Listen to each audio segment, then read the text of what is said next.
Hi friends, welcome to புகுந்த வீடு channel. நான் உங்கள் நிவேதா. இன்னைக்கு ஒரு சூப்பரான டாபிக் தான் பார்க்க போறோம். என்னன்னு பாத்தீங்கன்னா, ஜெண்டர் ப்ரெடிக்ஷன் வந்து சைனீஸ் கேலண்டரை வச்சு எப்படி பாக்குறதுன்றத சொல்ல போறேன். இதுல பாத்தீங்கன்னா பாதி இமேஜஸ் நான் ஆட் பண்ணிருக்கேன், ரிமைனிங் இமேஜஸ் அப்படியே இந்த கண்டினியூ வீடியோல இருக்கு. ஸோ பொறுமையாக வீடியோவை ஸ்கிப் பண்ணாமல் பார்த்தா தான் உங்களுக்கு புரியும். ஸோ இது வந்து நிறைய பேர் ரெக்வஸ்ட் கேட்டீங்க, லாஸ்ட் இயர் போட்டிங்க, 2024க்கு இன்னும் போடலை, ஸோ எனக்கு சொல்லுங்கன்றது கேட்டனால தான் இந்த வீடியோ. அதுக்கு முன்னாடி நம்ம சேனலை சப்ஸ்கிரைப் பண்ணாதுங்க, சப்ஸ்கிரைப் பண்ணிக்கோங்க. என் ஃபோன் நம்பர் வேணும்னு கேட்குறீங்க. என் ஃபோன் நம்பர் வேணும்னா நான் ஸ்க்ரீனில் ஒரு நம்பர் தரேன், அந்த நம்பருக்கு வாட்ஸ்அப் பண்ணுங்க. அஸ் பர் யூடியூப் ரூல்ஸ் என்னன்னு சொல்லிட்டு ஷேர் பண்ணுங்க. உங்களுக்கு விருப்பம் இருந்தால் ஜாயின் பண்ணிக்கோங்க, இல்லைன்னா எக்ஸிட் ஆயிக்கோங்க. வாங்க வீடியோக்குள்ள போகலாம்.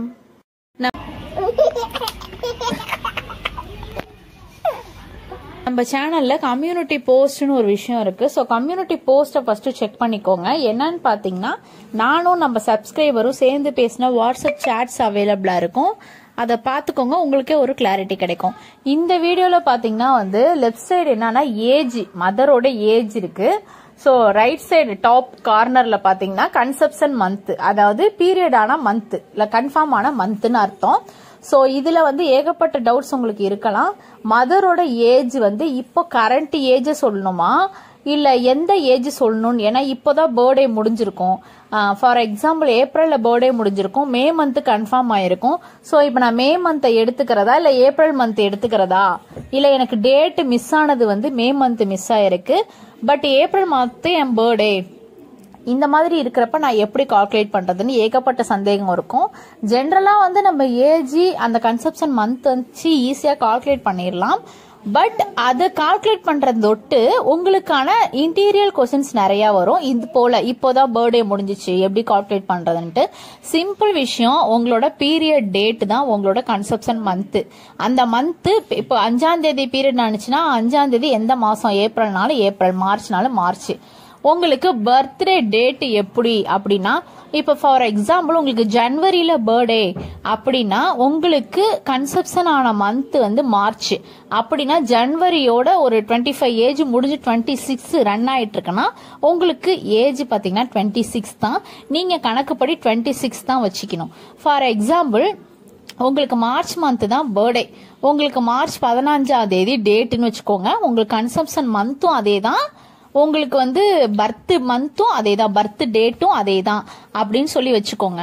அப்போ உங்களுக்கு எந்த வயசு முடியுது அந்த டேட்ல, இப்ப ஃபார் எக்ஸாம்பிள் 5ஆம் தேதி பீரியட் டேட் அப்படின்னா உங்களுக்கு 15ஆம் தேதி பர்த்டேனா உங்களுக்கு அந்த முடிஞ்ச வயசு தான் கணக்கு பண்ணணும். ஃபார் எக்ஸாம்பிள் 23rd ஏஜ் வந்து இன்னொரு 10 நாள் எனக்கு பர்த்டே அப்படின்னா உங்களுக்கு அதுக்கு முன்னாடியே 5 டேஸ்ல வந்து பீரியட் டேட்டு, ஆனா வந்து எனக்கு பர்த் டேட் வந்து இந்த மாசம் தான் அப்படின்னா உங்களுக்கு வந்து பீரியட் டேட் முடிஞ்சு உங்களுக்கு பர்த்டே வந்தது அப்படின்னா உங்களுக்கு வந்து அந்த டேட் அப்போ என்ன ஏஜ், 23 வயசு முடிஞ்சிருச்சு அப்படின்னா 23 வயசு தான் உங்களுக்கு.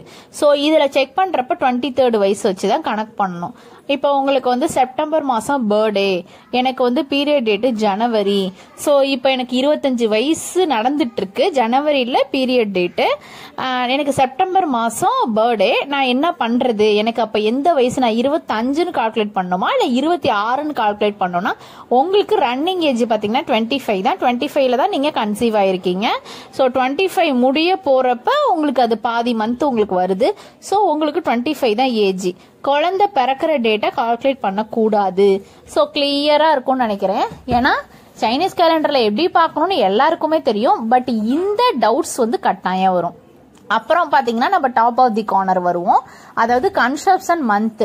கன்செப்ஷன் மந்த் பாத்தீங்கன்னா உங்களுக்கு பீரியட் டேட் தான். ஸோ கன்செப்ஷன் மந்த், பிரெக்னன்சி ஆன மந்த், ஸோ வாட் எவர் அந்த பேரை சொல்லலாம். நீங்க சிம்பிளா பீரியட் டேட் ஞாபகம் வச்சுக்கோங்க. ஸோ பீரியட் டேட் பார்த்தீங்கன்னா எனக்கு 30ஆம் தேதி பீரியட் டேட்டு, அப்போ ஏப்ரல் 30 எனக்கு பீரியட் டேட்டு. எனக்கு வந்து கன்செப்ஷன் மந்த் கன்ஃபார்ம் ஆனது மே மாசம் தானே, அப்ப நான் மே மாசம் கணக்கு வச்சுக்கணுமா இல்ல ஏப்ரல் மாசம் கணக்கு வச்சுக்கணுமான்னு எல்லாருக்கும் இருக்க பொதுவான டவுட். நீங்க ஏப்ரல் மந்த் தான் கணக்கு வைக்கணும். ஸோ எப்பயுமே நம்ம ஹாஸ்பிட்டல் போனாலே லாஸ்ட் பீரியட் டேட் என்ன அப்படின்னு தான் கேட்பாங்க. ஸோ லாஸ்ட் பீரியட் டேட்டை நம்ம கால்குலேட் பண்ணதுக்கு அப்புறம் தான் உங்களுக்கு டெலிவரி டேட்டே கொடுப்பாங்க. ஸோ லாஸ்ட் பீரியட் டேட்ல உங்களுக்கு கன்சீவ் ஆயிருக்க மாட்டீங்க. ஆனா அதுக்கப்புறம் ஒரு 10 நாள் கழிச்சு தான் பேபி கன்ஃபார்ம் ஆயிருக்கும். இருந்தாலும் நம்ம கணக்குப்படி நம்ம பீரியட் டேட்டை தான் கணக்கு வைக்கணும். ஸோ சிம்பிளா கன்செப்ஷன் மந்த் பாத்தீங்கன்னா உங்களுக்கு பீரியட் ஆன டேட். அடுத்தது மதர்ஸ் ஏஜ்னா ரன்னிங் ஏஜ், உங்க பீரியட் டேட்ல என்ன ஏஜ் அதை தான் நம்ம கால்குலேட் பண்ணணும். சிம்பிளான விஷயம். உங்க பீரியட் டேட் என்ன, அதான் கன்செப்ஷன் மந்த். அந்த பீரியட் டேட்ல என்ன ஏஜ் நடந்துட்டு இருக்கு அதுதான் உங்களுக்கு mother's age of conception.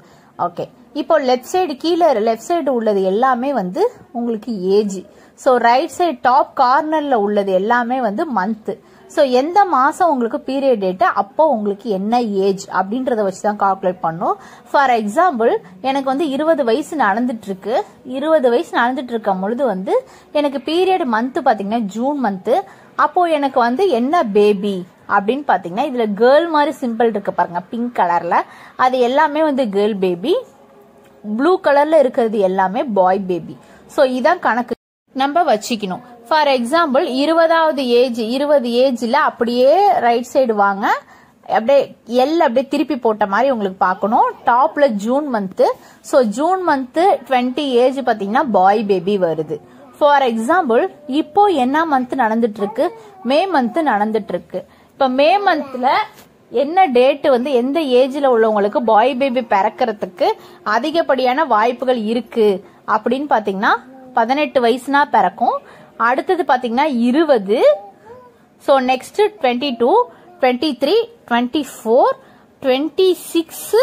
So like அதுக்கப்புறமேல வர ஏஜஸ், அந்த ஏஜஸ்ல உள்ளதையும் நான் உங்களுக்கு அட்டாச் பண்றேன்.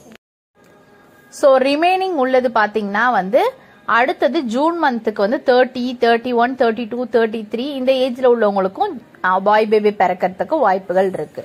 ஸோ பிங்க் கலர் உள்ளது வந்து கேர்ள் பேபி, ப்ளூ கலர் உள்ளது boy baby. So left side age, right side ஃபுல்லா லெஃப்ட் டு ரைட் ஃபுல்லா வந்து கன்செப்ஷன் மந்த். ஸோ இதை வச்சு நீங்க கால்குலேட் ஈஸியா பண்ணிக்கலாம்.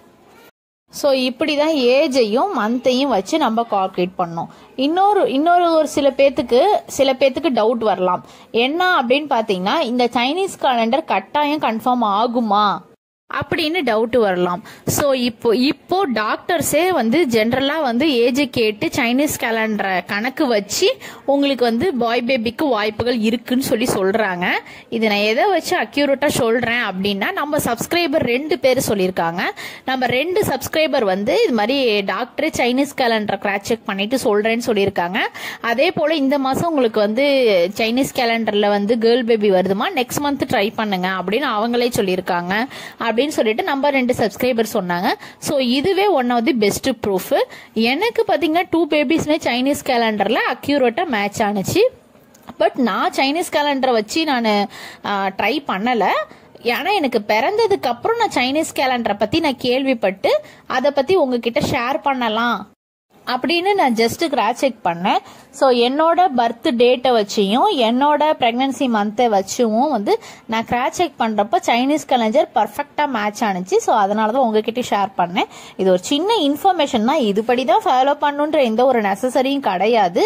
இருந்தாலும் நம்ம எதையுமே ஃபாலோ பண்ணாம நம்மளுக்கு வந்து கேர்ள் பேபி வேணும், கேர்ள் பேபி பிறந்தா பெட்டரா இருக்கும், ஸோ பாய் பேபி வேணும், பாய் பேபி பிறந்தா பெட்டரா இருக்கும் அப்படின்னு வாட் எவர் ஜெண்டர் வந்து நீங்க விரும்பலாம். எதுவுமே நம்ம ட்ரை பண்ணாம விரும்புறதுக்கு ஏதாவது ஒண்ணு நம்மளுக்கு தெரிஞ்ச நம்ம முன்னோர்கள் சொன்ன ஒரு சில விஷயங்களை வந்து நம்ம யூடியூப்ல கிராஸ் செக் பண்ணி ட்ரை பண்றதுல தப்பு கிடையாது. ஸ்மால் சஜஷன் தான், அவ்வளவுதான். முழுக்க இது உங்களோட விருப்பம் தான். இதை பார்த்து நீங்க ட்ரை பண்ணி கட்டாயம் இந்த பேபி தான் பிறக்கும் நம்மளால அஷ்யூரிட்டி கொடுக்க முடியாது. Bye friends.